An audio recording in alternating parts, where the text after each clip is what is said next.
Hello student, good morning. Student, last video में हमने जो है ऑटोसोमल डोमिनेंट के बारे में डिस्कस किया था। आज हम इस वीडियो में जो है ऑटोसोमल रिसेसिव के बारे में डिस्कस करेंगे। तो first of all, autosomal recessive यानी कि क्या, राइट? ऑटोसोमल्स आपको पता है कि हमारे जो क्या है 23 पैर ऑफ जो क्रोमोसोम्स है उसमें से जो 22 क्रोमोसोम्स है, राइट, उसे हम ऑटोसोम्स क्रोमोसोम्स कहते हैं।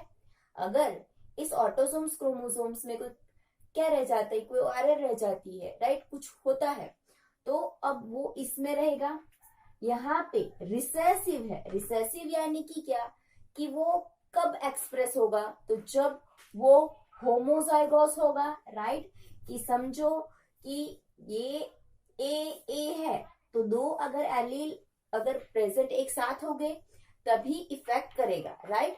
तो यहाँ पे हम ऑटोसोमल रिसेसिव के 3 एग्जांपल्स देखेंगे। फर्स्ट है स्टूडेंट हीमोफीलिया। तो first of all haemophilia disease क्या है उसके बारे में जान लो। तो हीमोफीलिया, इस डिजीज में क्या होता है, तो protein involve in clotting of blood is affected. जो हमारे ब्लड के अंदर ब्लड क्लोटिंग के प्रोटीन्स जो होते हैं वो अफेक्टेड हो जाते हैं, और उसका क्या काम होता है, जो ब्लड क्लोटिंग करना होता है वो स्टॉप हो जाता है, राइट। तो ये डिफेक्ट देखने को मिलता है। ओके, तो ऑफ कोर्स ये सारे चेंजेस क्या हुए होंगे कि हमारे क्रोमोसोम्स के ऊपर जो जीन्स होंगे उसमें चेंजेस हुए, राइट। और इसकी वजह से जो क्लोटिंग अफेक्टिंग प्रोटीन्स होंगे उसके अंदर चेंज आ गया, राइट। तो अब यहाँ पे स्टूडेंट क्या याद रखना है आपको, कि ये जो ऑटोनॉमस रिसेसिव डिजीज है, राइट, सो यहाँ पे क्या होगा, तो heterozygous are always carrier because of, समझो कि यहाँ पे हमने लिया ये एक्स एक्स और ओके समझ लो ए ए ए ए। अब यहाँ पे ये हेट्रोजाइगोस है, राइट, ये फीमेल है, ये मेल है, इनकी जो प्रोजेनीज होंगी, राइट। अब यहाँ पे कैपिटल ए, तो यहाँ पे कैपिटल ए नॉर्मल है, सो यहाँ पे डिजीज नहीं हुआ। Capital A small A, right. तो अब यहाँ पे क्या होगा कि अगर ये फीमेल है तो इसके अंदर वो क्या बनेगी, एक कैरियर बनेगी। ओके, अगेन यहाँ पे हमने कैपिटल देखा, कैपिटल ए स्मॉल, अगेन यहाँ पे हमें कैपिटल ए स्मॉल है, यानी कि हमें कैरियर ही मिलेगा, राइट। और लास्ट में स्मॉल ए। तो अगर ये दो जीन्स इकट्ठा होंगे, होमोजाइगोस होंगे, तभी डिजीज होने की पॉसिबिलिटीज रहेगी।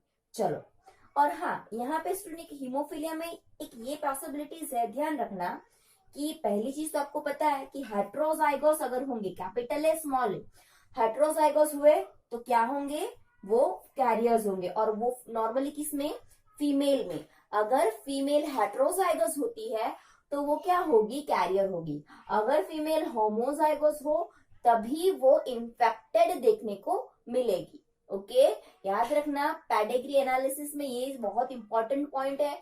जब आपको पेडिग्री दे दी जाएगी और आपको फाइंड करनी होगी तो ये इंपॉर्टेंट है कि जो ऑटोनोमस रिसेसिव डिजीज है जिसमें हीमोफीलिया है, हीमोफीलिया में अगर होमोजाइगोस हो तभी फीमेल इन्फेक्टेड होती है, हेट्रोजाइगोस हो तो फीमेल इन्फेक्टेड नहीं होगी बल्कि वो कैरियर होगी। ओके, अब ये आपको क्लियर है।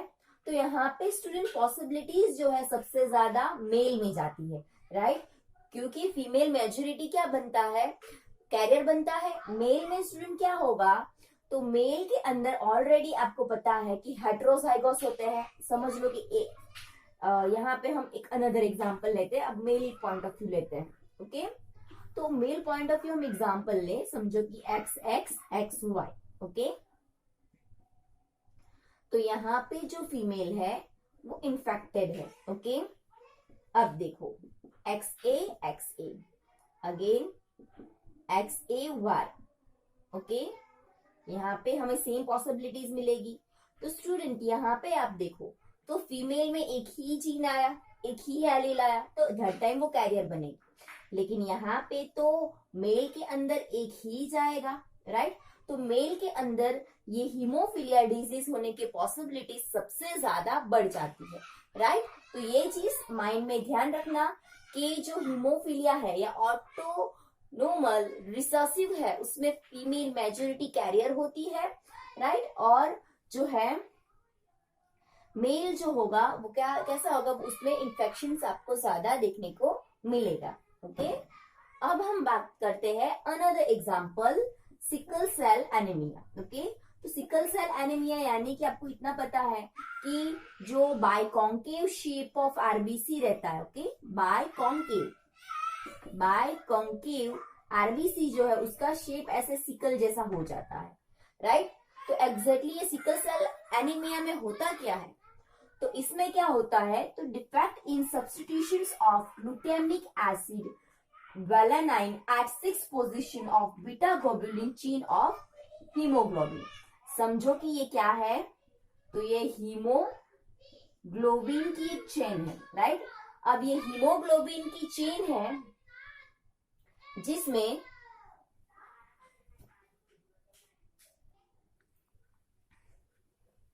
हीमोग्लोबिन की चेन है जिसमें आप देखोगे तो इस तरह से ये जो है ना स्टूडेंट 111 मैंने बीट्स जैसा बनाया है, ये सारे जो है स्पेसिफिक प्रोटीन या स्पेसिफिक अमाइनो एसिड के लिए कोडेड है और पूरा ये हीमोग्लोबिन बना रहे हैं।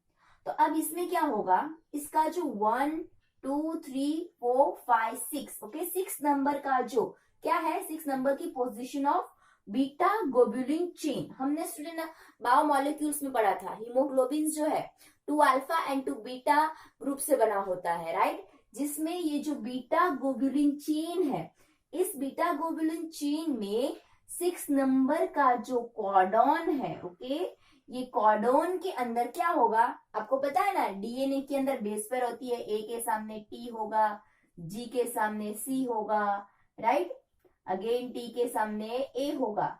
तो ये 3 का जो एक होगा उसे हम कॉर्डन कहते हैं जेनेटिक्स में, ओके। और अगर सिंगल ही बात करें, ए और टी, ये एक सिंगल बेस पेयर हुई, और ये अगर इसे बात करेंगे तो ये 3 को हम कहेंगे कॉर्डन, याद रखना। तो यहाँ पे एक कॉर्डन है स्टूडेंट जहां पे 6 नंबर पे GAG है। तो यहाँ पे क्या होता है, यहाँ पे ए चेंज होके इस तरह से यू में कन्वर्ट हो जाता है। तो इसे हम क्या कहेंगे, हमने आगे पढ़ा हुआ है, अगर सिंगल बेस पेयर में चेंज होता है तो उसे हम पॉइंट म्यूटेशन कहते हैं। तो सिकल सेल एनीमिया में पॉइंट म्यूटेशन होने की वजह से जहां पे GAG था और उसकी जगह पे GUG आ गया, राइट। तो यहाँ पे जो ग्लूटामिक एसिड फॉर्म होना चाहिए उसकी जगह पे वेलाइन फॉर्म हो जाता है, राइट।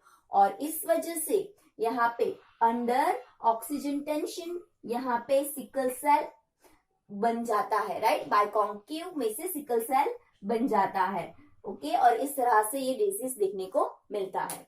अब सिकल सेल में हम बात करें तो यहाँ पे student heterozygous male and female both are carrier, हमने हीमोफीलिया में देखा था।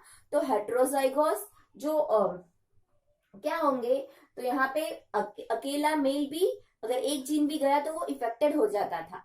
बट यहाँ पे क्या है, यहाँ पे 2 सेपरेट जीन्स है ही कि heterozygous male and female both are carrier, homozygous allele are disease, right. कि HBA एंड HBS ये हेट्रोजाइगोस है, ओके। अगर HBS इकट्ठा हुए तभी डिजीज हो सकता है। फॉर एग्जाम्पल हम ले ले कि HBS haemoglobin A and haemoglobin S, right. ऐसे मेल एंड फीमेल के बीच में अगर होता है, राइट, तो यहाँ पे जो पॉसिबिलिटीज होगी, राइट, उसमें क्या मिलेगा, एक मिनट, तो ये X HBA ही आया, अब ये XY, अब Y के ऊपर हम ये HBS लेंगे, ओके। तो यहाँ पे स्टूडेंट किसी को भी हमें मतलब, एक मिनट, यहाँ पे हम इस तरह से नहीं बताएंगे,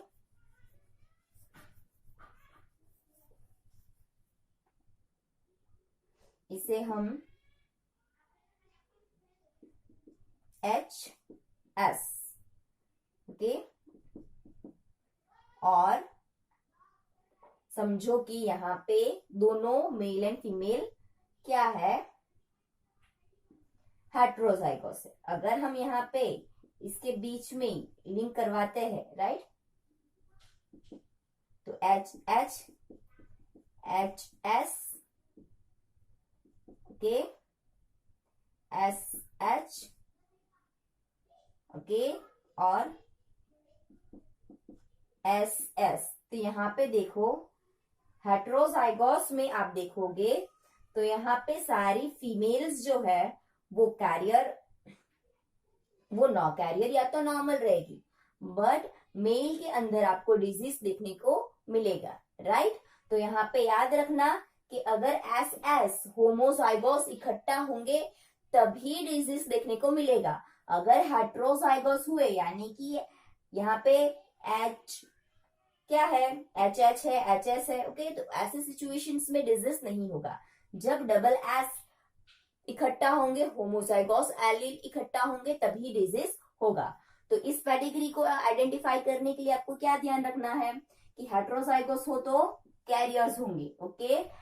जब होमोजाइगोस जीन्स इकट्ठा होंगे तभी डिजीज होने की पॉसिबिलिटीज रहेगी, ओके। तो स्टूडेंट माइंड में पहले ये फिट रखना कि अगर रिसेसिव जीन्स होते हैं तो रिसेसिव जीन्स में मेजोरिटी जो होंगी वो फीमेल्स में कैरियर होने की पॉसिबिलिटीज रहती है और मेल में डिजीज होने की पॉसिबिलिटीज ज्यादा रहती है, ओके। उस फीमेल में भी कब, जब यहाँ पे मेल फीमेल में होमोजाइगोस इकट्ठा होंगे तभी डिजीज होता है। तो ये चीज माइंड में फिट रखना क्योंकि ये चीज पेडिग्री को सॉल्व करने में हेल्पफुल है। अनदर एक डिजीज है स्टूडेंट फिनाइल कीटोनूरिया, ये भी ऑटोसोमल रिसेसिव डिजीज है, ओके। तो ये फिनाइल कीटोनूरिया डिजीज क्या है, तो फिनाइल कीटोनूरिया डिजीज में स्टूडेंट यहाँ पे क्या होता है, तो फिनाइल पायरुविक एसिड जो होगा, राइट, कि वो फॉर्म हो जाता है। वो कैसे, तो यहाँ पे जो एंजाइम्स होता है फिनाइल एलेनाइन, जिसे टायरोसिन में कन्वर्ट करना होता है, वो प्रॉपरली नहीं कर पाता है। वो भी वन काइंड ऑफ डिफेक्ट कि हमारे क्रोमोसोम्स एलील में कोई चेंजेस आ गया, उसकी वजह से फिनाइल एलेनाइन को टायरोसिन में जो कन्वर्ट करना था वो कन्वर्ट नहीं कर पाता है और फिनाइल जो है पायरुविक एसिड फॉर्म कर देता है, राइट, जो कि हमारे यूरिन में भी देखने को मिलेगा, राइट, जो क्योंकि यहाँ पे किडनी के थ्रू प्रॉपर एब्जॉर्प्शन नहीं होता है। तो ये भी डिजीज एक ऑटोसोमल रिसेसिव डिजीज है। तो ऑटोसोमल रिसेसिव डिजीज में ध्यान रखना मेजोरिटी कैरियर्स देखने को मिलेंगे, होमोजाइगोस होते हैं तभी डिजीज होने की पॉसिबिलिटीज रहेगी। तो ये क्वेश्चंस आपको 2 मार्क्स में डिजीज आ सकता है, ओके।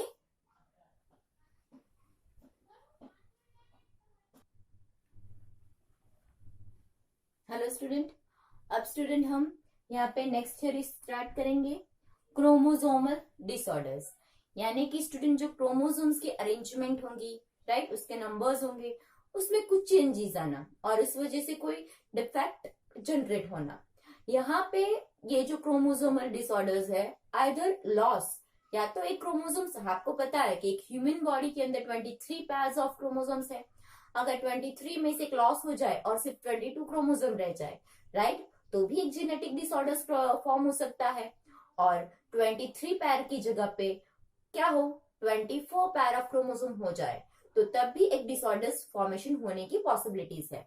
सो यहाँ पे क्रोमोसोमल डिसऑर्डर्स को हम ऐसे समझेंगे कि एब्सेंस और एक्सेस और एबनॉर्मल अरेंजमेंट ऑफ वन और मोर क्रोमोसोम्स, या एब्सेंस की वजह से या एक्सेस की वजह से जो क्रोमोसोमल की अरेंजमेंट में क्या हो जाए कि कुछ चेंज आ जाए एबनॉर्मल, तो उसे हम क्रोमोसोमल डिजीज कहेंगे, राइट, और डिसऑर्डर्स कहेंगे, डिजीज नहीं बट उसे डिसऑर्डर्स कहेंगे। यहाँ पे क्रोमोसोमल डिसऑर्डर्स के मेनली 2 टाइप्स है, एन्यूप्लॉइडी और दूसरा है पॉलीप्लॉइडी। एन्यूप्लॉइडी में क्या होगा, तो यहाँ पे स्टूडेंट दोनों होंगे, राइट, एक तो गेन और loss of chromosomes, either gain either loss of chromosomes, okay. इसमें फर्स्ट एग्जांपल है student down syndrome disease, right. तो डाउन सिंड्रोम डिजीज में क्या होगा, तो gain extra chromosomes number 21। Remember this things कि यहाँ पे आपको ऐसा एमसीक्यू आ सकता है कि डाउन सिंड्रोम किसकी वजह से होता है, तो एक क्रोमोसोम्स जो है राइट कि वो एक्स्ट्रा बढ़ जाता है, कौन सा, तो 21 नंबर का क्रोमोसोम्स। अब 21 नंबर का क्रोमोसोम्स ऑटोसोमल क्रोमोसोम्स है जो कि उसके नंबर्स में एक्स्ट्रा देखने को मिलेगा, राइट। तो इस सिचुएशंस को हम ट्राइसोमी भी कह सकते हैं, राइट, कि इस तरह से एक्स एक्स वाई 3 हो गए, सो इसे इस कैरियोटाइप को हम ट्राइसोमी भी कह सकते हैं, तो एंड्यूप्लॉइडी और इसे ट्राइसोमी सिचुएशंस कह सकते हैं। तो ये जो फर्स्ट है, तो first time describe by Langdon Down, okay, Langdon Down ने इसे फर्स्ट टाइम डिस्क्राइब किया था। अब इसमें सिम्टम्स क्या है, तो नॉर्मली क्या होगा, तो shortened, saturated, small round head, and then क्या होगा, तो जो टंग होगी, टंग फ्यूरो 2 पार्ट्स में डिवाइडेड होंगी, पाम्स जो होंगे एंड लार्ज ब्रॉड देखने को मिलेंगे, क्रूड, इसमें ऐसे फोल्डिंग लाइक स्ट्रक्चर्स आपको देखने को मिलेगा, राइट। साथ ही साथ जो मेंटल रिटार्डनेस है, जो mentally inactive, proper mental growth देखने को नहीं मिलेगा, राइट। तो डाउन सिंड्रोम्स के यही सिम्टम्स है, ओके। तो डाउन सिंड्रोम क्यों होता है, because of gain of 21 number of chromosomes, right. First time किसने इसे डिस्क्राइब किया था, तो लैंगडॉन डाउन, ओके। और इसके सिम्टम्स क्या है, तो height shorten, saturated, small head, okay, furrow tongue, then mentally retardness, palm is broad and crude, okay. अब हम आगे बढ़ते हैं, अनदर डिजीज टर्नर सिंड्रोम। तो टर्नर सिंड्रोम में क्या होगा, तो यहाँ पे हमने गेन पढ़ा, तो loss of x chromosome in female, तो फीमेल के अंदर एक क्रोमोसोम्स यहाँ पे कम देखने को मिलता है, तो 46 क्रोमोसोम्स की जगह पे कितने क्रोमोसोम्स होंगे, 45 क्रोमोसोम्स देखने को मिलेंगे। और ऐसे जो फीमेल्स होते हैं वो नॉर्मली स्टेराइल देखने को मिलते हैं, राइट, उसमें मेल फीमेल दोनों के कैरेक्टर देखने को नहीं मिलेंगे। और इसके अंदर जो ओवरीज होगी, ओवरी अनमेच्योर देखने को मिलेगी, और जो सेक्सुअल कैरेक्टर्स होते हैं, राइट, तो वो भी देखने को नहीं मिलेंगे, ओके। तो टर्नर सिंड्रोम्स क्यों होगा, loss of x chromosomes, right. तो इसे भी हम मोनोसोमी कह सकते हैं। अब यहाँ पे पॉलीप्लॉइडी, ओके, तो पॉलीप्लॉइडी यानी कि student increase in set of chromosomes, right, कि क्रोमोसोम्स के नंबर्स का बढ़ना 46 to 47 हो जाना, राइट। तो it's a one kind of trisomy ही है ये, ओके। यहाँ पे आप देखो तो इसमें एग्जाम्पल में जो है, तो एग्जाम्पल में हम देखेंगे,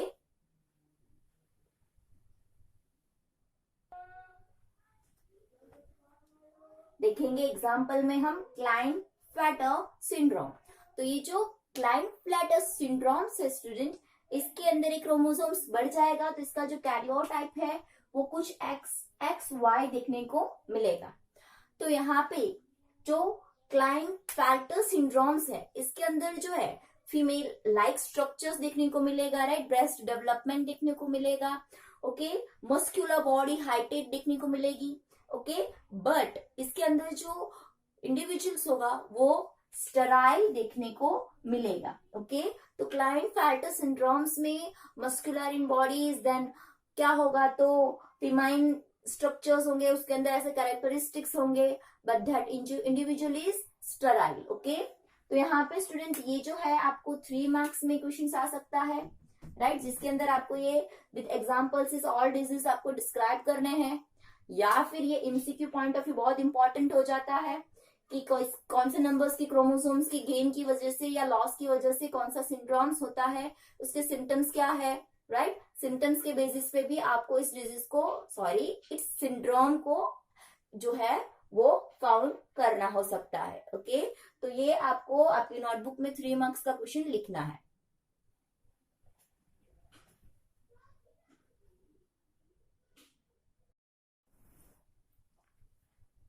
स्टूडेंट, अब हमने जो टॉपिक पढ़े हैं उसके रिलेटेड हम एमसीक्यू देखेंगे। तो यहाँ पे एक पेडिग्री देखो स्टूडेंट, अब इस पेडिग्री को आपको एनालाइज करना है कि ये चार्ट रॉन्ग है या फिर रिसेसिव सेक्स लिंक्ड है, सेक्स लिंक्ड बॉन्ड डिजीज है, या फिर ऑटोसोमल रिसेसिव डिजीज है। अब ये रिसेसिव सेक्स लिंक्ड के बारे में हमने अभी तक कुछ पढ़ा नहीं है।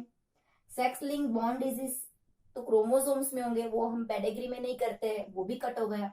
अब ये चार्ट रॉन्ग है या ऑटोसोमल रिसेसिव डिजीज है, वो हमें चेक करना है। ओके, फर्स्ट ऑफ ऑल आप यहाँ पे देखो तो दोनों पेरेंट के अंदर कुछ नहीं है, वो ब्लैंक दिखाया गया है, राइट। और सीधा जो है इसके जो चाइल्ड है, राइट, उसके अंदर डिजीज दिखाया है। तो ऐसा कब हो सकता है कि जब पेरेंट के अंदर ऐसे एबनॉर्मल जीन्स है, बट कैसे फॉर्म में है, रिसेसिव फॉर्म में है, राइट, और आइदर हेट्रोजाइगस होंगे। ओके, तो ऐसे दो हेट्रोजाइगस मिले तो उनके जो चाइल्ड होंगे तो वो आइदर कैरियर 50% और 50% क्या हो सकते हैं, उनको डिजीज होने की पॉसिबिलिटीज रहती है।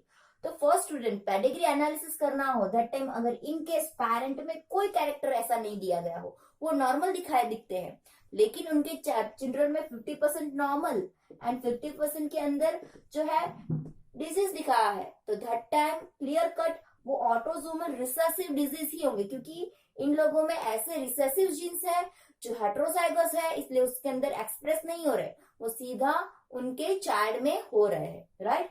तो ऐसे टाइम पे ये कौन सा पेडिग्री होगा, ऑटोसोमल रिसेसिव डिजीज। माइंड में क्लियर रखना कि पेरेंट नॉर्मल हो और चाइल्ड के अंदर अगर डिजीज देखने को मिले तो पेरेंट के अंदर कैसा जीन होगा, रिसेसिव जीन होगा, जो कि क्या होगा, उसके चिल्ड्रन के अंदर वो होमोजाइगस हो गए होंगे, सो दैट उसके अंदर वो एक्सप्रेस हो गया। ओके, सेम अब यहाँ पे देखो, यहाँ पे भी आप देखोगे तो हाँ फादर इन्फेक्टेड है, बट आप देखोगे तो 50% चांसेस जो है, ओके, सेम कि 50% बॉयज एंड गर्ल्स में नॉर्मल एंड इफेक्टेड देखने को मिले हैं। अगेन आप उसकी जो नेक्स्ट प्रोजेनिस देखोगे तो उसमें जो नॉर्मल, जो इनकी जो एक नॉर्मल डॉट क्या किया, तो सन ने एक अफेक्टेड गर्ल के साथ जो है मैरिज की, तो उसके अंदर भी वो सारे कैरियर्स बने। फिर अगेन उस नॉर्मल गर्ल ने एक नॉर्मल बॉय के साथ मैरिज किया, तो यहाँ पे जो है आने वाले सारे बॉयज जो है वो इफेक्टेड देखने को मिले। तो यहाँ पे आप देखोगे तो मेजोरिटी ऑफ इन्फेक्शंस किसके अंदर देखने को मिल रहे हैं, बॉयज के अंदर, राइट, मेन के अंदर, और वुमेन जो है वो मेजोरिटी वुमेन कैरियर बन रही है, राइट। तो ऐसे पॉसिबिलिटीज भी स्टूडेंट कहाँ पे होंगी, ऑटोसोमल रिसेसिव डिजीज, राइट, कि हमने हीमोफीलिया दिखा था, तो हीमोफीलिया में majority of womens are carriers, right, और मेल्स के अंदर ये डिजीज ज्यादा देखने को मिलता है, राइट, कि मेल में हेट्रोजाइगस सिंगली भी वो इफेक्ट करता है। ओके, तो पेडिग्री एनालिसिस में पहले ये पूरा पेडिग्री को ऑब्जर्व करो, उसके बाद हम उसके ऊपर कंक्लूजन पे आएंगे। पहले आपको माइंड में ऑटोसोमल डोमिनेंट क्या है, ऑटोसोमल रिसेसिव क्या है, वो क्लियर होना चाहिए। ओके, तो रिसेसिव में मेजोरिटी कैरियर्स बनेंगे, ओके, और डोमिनेंट में क्या होगा, ऑफकोर्स डोमिनेंट होंगे, तो वो तो एक्सप्रेस होने ही वाला है। ओके, अब आगे, in Down syndrome of male child the sex chromosomes. अब डाउन सिंड्रोम में गेन होता है या लॉस होता है, तो हमने देखा था कि गेन होता है, तो उसका कैरियोटाइप XXY देखने को मिलेगा, right. Next, Down syndrome is due to, Down syndrome क्यों होता है, तो क्रॉस ओवर्स की वजह से, लिंकेज की वजह से, सेक्स लिंक इनहेरिटेंस की वजह से, या अनडिस्टिंक्ट जंक्शन ऑफ क्रोमोसोम्स, की प्रॉपर क्रोमोसोम्स की अरेंजमेंट ना होना। तो अभी हमने पढ़ा कि अगर क्रोमोसोम्स प्रॉपरली अरेंज ना हो, ज्यादा हो गए, डिसजंक्शंस हो गए हो, राइट, तो डाउन सिंड्रोम्स हो सकता है। ओके, तो पेडिग्री स्टूडेंट आप अपने आप से ज्यादा सॉल्व करने की ट्राई करो, कुछ डोमिनेंट देखो, कुछ रिसेसिव देखो, इस तरह से, तो आपको ये बहुत इजी लगेगा। पहले इतना याद रखना कि डोमिनेंट में जो होता है क्या होगा, तो उसके कोई भी प्रोजेनीज खाली नहीं रहेगी, उसमें डिजीज देखने को मिलते ही मिलते हैं, जबकि जो है क्या होगा, रिसेसिव में मेजोरिटी कैरियर्स देखने को मिलेंगी। तो ये चीज माइंड में फिट रखना, तो इससे आपको पेडिग्री आप इजीली सॉल्व कर सकते हो। Thank you.